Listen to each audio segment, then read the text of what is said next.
eso vamos a revisar la actualidad internacional. Soledad, bueno, buenas tardes, ¿cómo estás? Muy buenas tardes, ¿cómo están ustedes?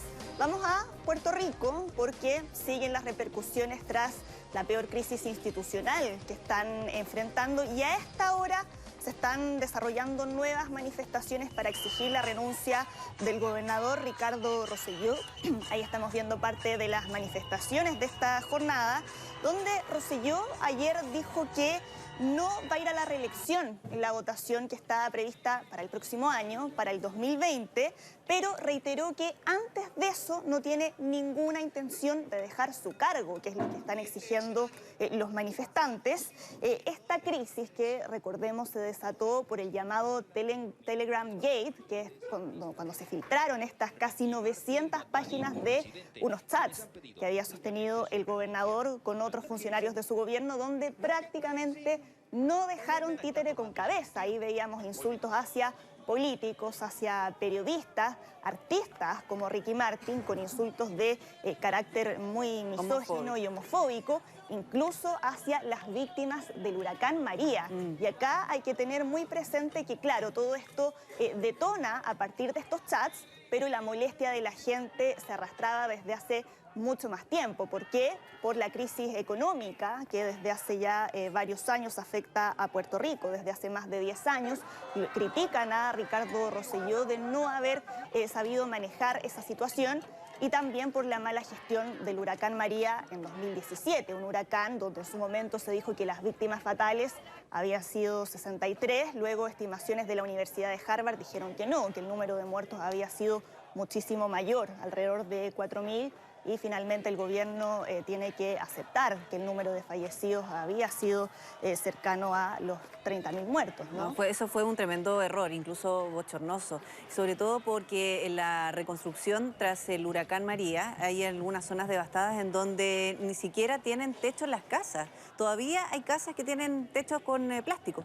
Sí. Hubo recursos que se destinaron, no solamente obviamente del gobierno de Puerto Rico, sino que también del Congreso de los Estados Unidos. Se destinaron, si no me equivoco, no me falla la memoria, algo así como 92.000 millones de dólares. O sea, una cifra estratosférica, y que Donald Trump señaló que habían sido despilfarrados prácticamente. Claro, Donald Trump ha dicho que todo lo que está pasando ahora en Puerto Rico, él siempre había dicho que se vivía una situación de corrupción ahí, le daban la razón a las acusaciones que había sostenido en su momento y a las críticas que sostuvo con la alcaldesa de Puerto Rico, que es una de las figuras que aparece en estos chats. Y además, estos chats se revelaron por una investigación que trataba sobre un escándalo de corrupción que ha afectado precisamente a la administración de Ricardo Rosselló, donde 2 personas fueron detenidas acusadas de fraude y lavado de dinero, y todo eso es lo que ha generado muchísima molestia dentro de los puertorriqueños, que dijeron que a pesar de las palabras que escucharon ayer por parte del gobernador,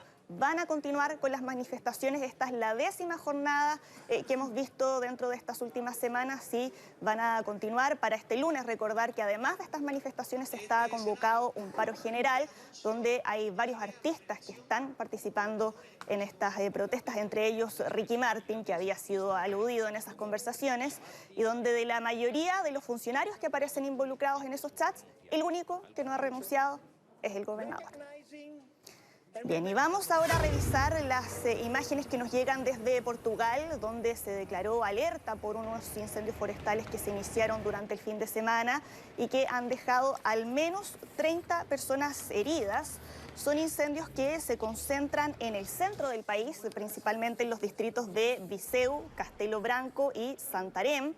Hay 7 regiones del centro y del sur donde se declaró alerta, y en varios poblados han debido evacuar a sus habitantes por precaución. Según bomberos, este lunes se logró controlar alrededor de un 90% del incendio, pero el temor es que en cualquier momento las llamas se puedan reactivar por las altas temperaturas que hay ahora en Europa, también por los vientos y por la humedad.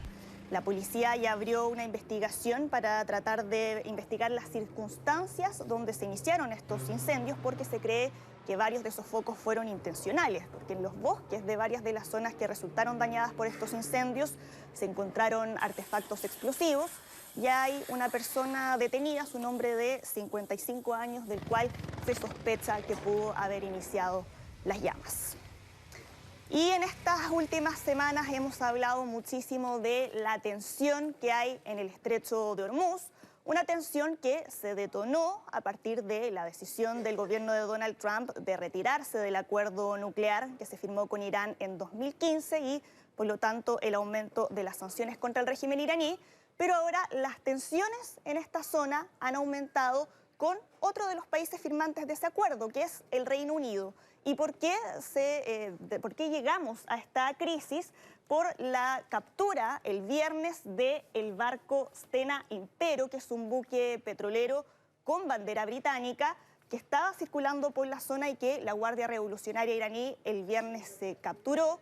Y esto ha tenido distintas consecuencias porque no perdamos de vista dónde ocurre este conflicto. El estrecho de Hormuz es una zona donde alrededor del 20% del petróleo que se comercializa circula por ahí, por lo tanto todo lo que pasa tiene consecuencias en la economía global. Y como en todo conflicto, acá hay dos versiones. ¿Qué es lo que dice Irán? Que capturaron este barco porque estaban en aguas iraníes y, según ellos, habría chocado un barco de pesca. Pero la versión de Reino Unido dice que no, que la versión de Irán no es cierta y que lo que hicieron fue ilegal.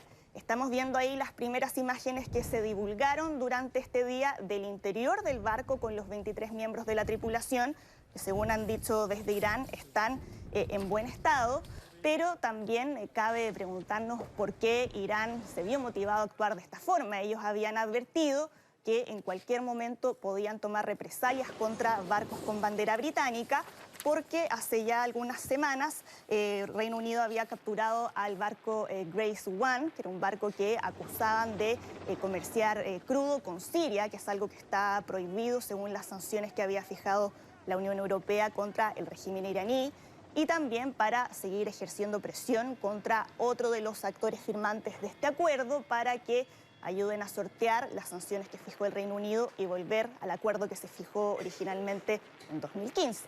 Y todo esto en un contexto sumamente delicado políticamente para Reino Unido, primero por el Brexit y también porque están ya a puertas de elegir a su nuevo primer ministro. Ya mañana. Boris Johnson. Ya mañana vamos a conocer el ganador, hoy ya se cerró la votación, pero que va en sus primeros días a tener que hacer frente a una crisis que, según muchos dicen, no se le tomó el peso que se le debió haber tomado, y varios están cuestionando la decisión de Reino Unido de haber capturado esta nave sabiendo las consecuencias que eso iba a generar. Y la reacción de Irán también muy temeraria, porque esa zona del planeta es un polvorín. Claro. Cualquier cosa puede hacer estallar un conflicto. Oriente Próximo es un tablero de ajedrez sumamente complejo y que, sumado a las declaraciones que ya le hemos escuchado a Donald Trump, no ayudan a disminuir las tensiones que ya hace varios días se están viviendo ahí.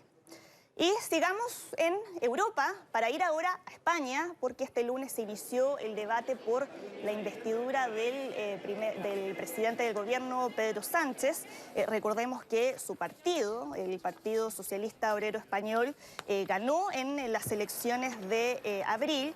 Sin embargo, no había logrado conseguir los escaños necesarios para formar gobierno. Su partido solo obtuvo 123 escaños en el Parlamento de un total de 350, y por lo tanto lo que tiene que hacer es asegurarse el apoyo de otros partidos, de los partidos pequeños regionales y también del partido de izquierda, Podemos, para poder formar gobierno. Y el apoyo de Podemos se había complicado en un principio porque su líder, Pablo Iglesias, estaba pidiendo entrar al gabinete, algo que Pedro Sánchez no quería, les había planteado algunas condiciones que no les gustaron, pero finalmente Iglesias cedió, siguen negociando para tratar de llegar a un gobierno de coalición y de esa forma obtener el apoyo que se requiere para la investidura.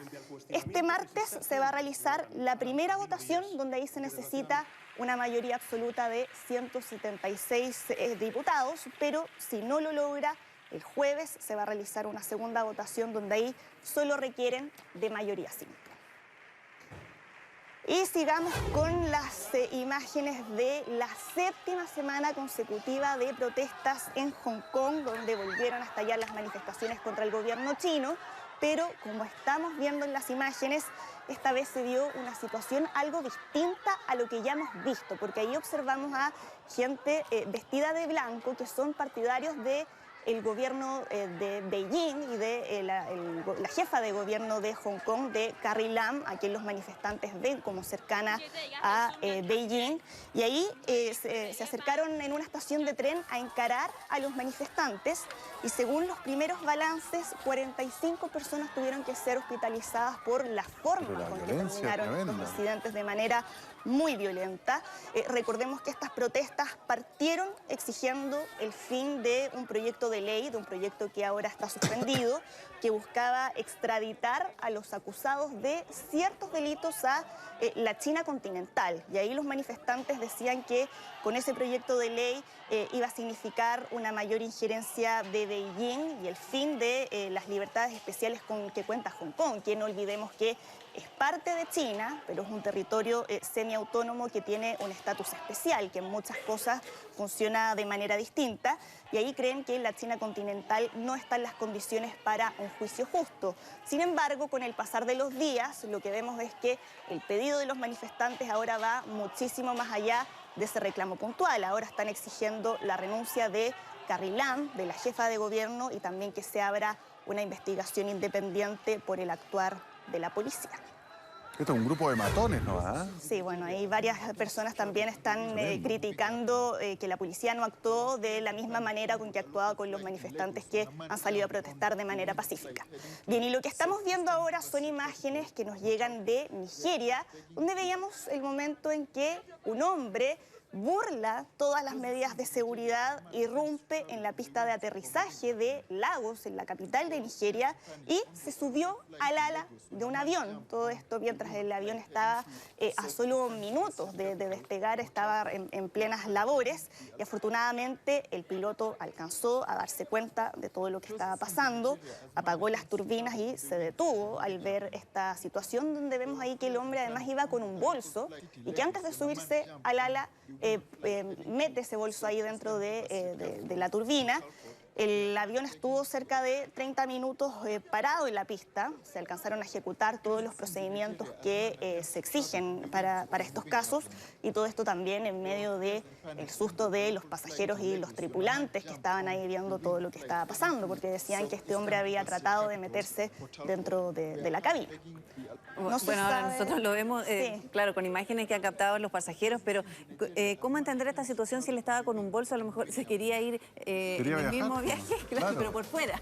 Sí, pero también hemos visto en otras partes del mundo que hay muchas personas tratando de escapar de algún conflicto dentro de sus países, muchas veces por la desesperación, se suben dentro de estas partes de los aviones y... o cerca del tren de aterrizaje. Lo que pasa es que la turbina era muy contraproducente. De todas maneras. El personal de seguridad del aeropuerto fue despedido por no haber tomado los resguardos para que algo así no pasara. Sí, imagínate, menos mal el piloto se dio cuenta. Sí. Muchas gracias, Sole. Gracias, esté muy bien, nos vemos. Ya vamos a una pausa. Vamos. Cortita y ya estamos de regreso.